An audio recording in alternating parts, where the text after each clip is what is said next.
ఈసీకి వ్యాఖ్యలు వినబడలేదా? సుమోటోగా అనేది పక్కన పెట్టండి. మేము కాంప్లైంట్స్ చేసినాం, ఇప్పటికి 26-27 పైన కాంప్లైంట్స్ చేసినాం.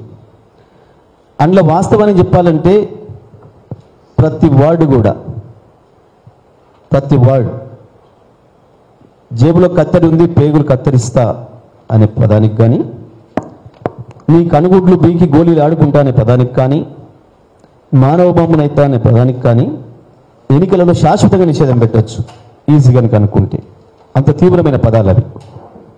అయినా చేస్తలేదు అంటే మోడీ గారు ఆశీస్సులు ఉన్నాయి కాబట్టి రేవంత్ రెడ్డికి చేయటం లేదు. ఎన్నికల కమిషన్ భయపడుతుంది ఆయన ముట్టుకోవడానికి. It's very clear. మోడీ చేసిన వ్యాఖ్యలు శ్రీరాముని ఎట్లా మాట్లాడతారండి ఎన్నికలలో? శ్రీరాముని 100 సార్లు వాడుతున్నారు, స్వయంగా బీజేపీ అగ్రనాయకులు వాడుతున్నారు. వాస్తవానికి ఆ పార్టీ పైన నిషేధం పెట్టవచ్చు. ఎన్నికల్లో పోటీ చేయకుండా నిషేధం పెట్టగలిగినంత తీవ్రమైన వ్యాఖ్యలు అవన్నీ కూడా. మనకు తెలుసు ఈ రాష్ట్రంలో రాజ్యాంగ వ్యవస్థలన్నీ వారి చేతులకు తీసుకున్నారు. ఇవాళ రాజ్యాంగ వ్యతిరేక పరిపాలన, చట్ట వ్యతిరేక పరిపాలన జరుగుతుంది ఈ దేశంలో అనే విషయంలో సందేహం ఏం లేదు. సార్ సైదులు అండి బిగ్ టీవీ గ్రావిటీ ద్వారాగా ఎస్ఎల్బిసి ద్వారా 3 లక్షల ఎకరాలకు సాగునీరు అందించే అవకాశం ఉన్నది. 10 ఏళ్ల పాటు మీరు అధికారంలో ఉన్నారు, నల్గొండ జిల్లాకి మంత్రిగా కూడా పనిచేశారు. ₹1 కూడా ఖర్చు చేయలేదని చెప్పేసి కాంగ్రెస్ పార్టీ అంటుంది. ఇప్పుడు మేము అధికారంలోకి వచ్చినా కాబట్టి పూర్తి చేసి చూపిస్తామంటే ఛాలెంజ్ చేశారు. పూర్తి చేస్తే మంచిదే, సంతోషం. కానీ వాళ్ళు ప్రారంభించిన తర్వాత 9 ఏళ్ళు వాళ్ళే ఉన్నారు. ఎందుకు చేయలేకపోయిన వాళ్ళు ఆ రోజు దాన్ని పెట్టిన టైం 3 సంవత్సరాల గడువు. 3 సంవత్సరాల్లోనే పూర్తి చేస్తామని చెప్పి పెట్టినారు. 3 రెట్లు తీసుకున్నారు టైం. ఎందుకు తీసుకోలేకపోయినారు? వాళ్ళకి ఇష్టం లేకుండా ఎందుకు తీసుకోలేకపోయినారు? పెట్టిన టెక్నాలజీ అంత చెత్త టెక్నాలజీ, ఒక కుట్రపూరితంగా ఉద్దేశపూరితంగా ఇది కంప్లీట్ కావద్దు, శ్రీశైలం నీళ్లు తెలంగాణకు రావద్దు అని చెప్పి ఆ రోజు రాజశేఖర రెడ్డి గారు దుర్మార్గంగా చేసిన ప్రయత్నం జరిగింది ఆ రోజు. అది ఆ టెక్నాలజీ ప్రపంచంలో ఎవడు వాడడం లేదు, తెచ్చి ఇక్కడ పెట్టినారు. 9 ఏళ్ళు అందుకే కదా వాళ్ళ కాలంలో చేయలేకపోయినారు. అదే మాకు వర్తిస్తుంది కదా. చేయాల్సిన బాధ్యత ఉంది, మీ పైన కూడా చేయండి, తప్పేం లేదు చేస్తే.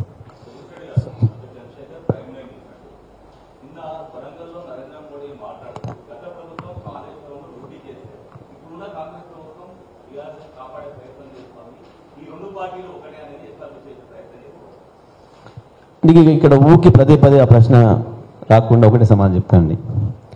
బీజేపీ వాళ్ళు మోడీ నుంచి మొదలుకొని కింద చోటమోట వరకు కాంగ్రెస్ బీఆర్ఎస్ ఒకటే. కాంగ్రెస్ వాళ్ళు గల్లీ లీడర్ నుంచి ఢిల్లీ లీడర్ దాకా బీఆర్ఎస్ బీజేపీ ఒకటే. దీని అర్థమైంది, ఇద్దరు పొత్తులో కేసీఆర్ మాత్రమే నిలబడున్నాడు. ఈ రాష్ట్రంలో కేసీఆర్ మాత్రమే బలమైన నాయకుడు. కేసీఆర్ వైపు వేలు చూపించకుండా ఎవరికి ఉండేదానికి అవకాశం లేదు అనేది మా బలం ఏందో తెలియజేస్తూ ఉంది.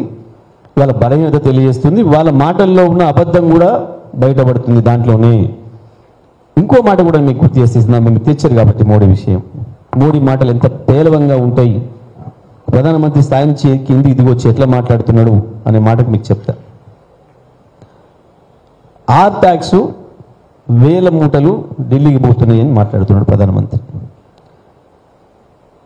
1000 మూటలు ఢిల్లీ చేరుతున్నాయి అని అంటే తప్పకుండా ఆయనకు తెలిస్తేనే మాట్లాడుతున్నట్టు కదా, లేదు అంటే అబద్ధం మాట్లాడుతుందని చెప్పి ఆయన ఒప్పుకోవాలి. మరి 1000 మూటలు పోతుంటే నీకు సమాచారం ఎవరైతే ఇచ్చిండ్రో ఆ క్షణమే నువ్వు నీ చేతుల్లో ఉన్నాయి కదా. ఇంకా ఈడీ నీ చేతుల్లో ఉంది, ఐటీ నీ చేతుల్లో ఉంది, సిబిఐ నీ చేతుల్లోనే ఉంది, పోలీస్ నీ చేతుల్లో ఉంది, ఢిల్లీ పోలీస్ నీ చేతుల్లోనే ఉంది. ఎందుకు పట్టుకోవట్లేదు? మోడీకి తెలిసిన తర్వాత ఎందుకు పట్టుకోవట్లేదు? సింపుల్, ఒకటే ప్రశ్న. దాని అర్థం ఏంది? బడే బాయ్ చోటే బాయ్ ఇద్దరు ఒకటే. చోటే బాయ్ రాహుల్ని కూడా మ్యాచ్ ఫిక్సింగ్ చేయించినట్టున్నాడు బడే బాయ్తోని.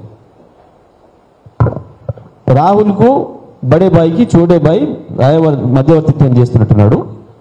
అందుకే పట్టుకోవట్లేదు కదా. ఎందుకు పట్టుకో? నీకు తెలిసిన తర్వాత నీ చేతులు ఉన్నాయి కదా, అన్ని సంస్థలు నీ చేతులు ఉన్నాయి కదా. పట్టుకోలేదా ఒక మూటను? సిబిఐ ఈడీ ఏది పట్టుకోలేదా? అంటే అంత చేతగాని పరిస్థితులు ఉన్నాయన్నట్ట ఈ దేశ సంస్థలు. ఈ దేశ సంస్థలు ప్రధానమంత్రి మోడీకి తెలిసి కూడా ఒక నేరం జరుగుతుంటే ఆపలేని స్థితిలో అవి ఉన్నాయా, లేదా వాటిని ఆపడానికి ఇష్టం లేదా, అంత బలహీనంగా ఉండడం మోడీ ఎందుకు ఉండడం? మోడీ సమాధానం చెప్పాలి.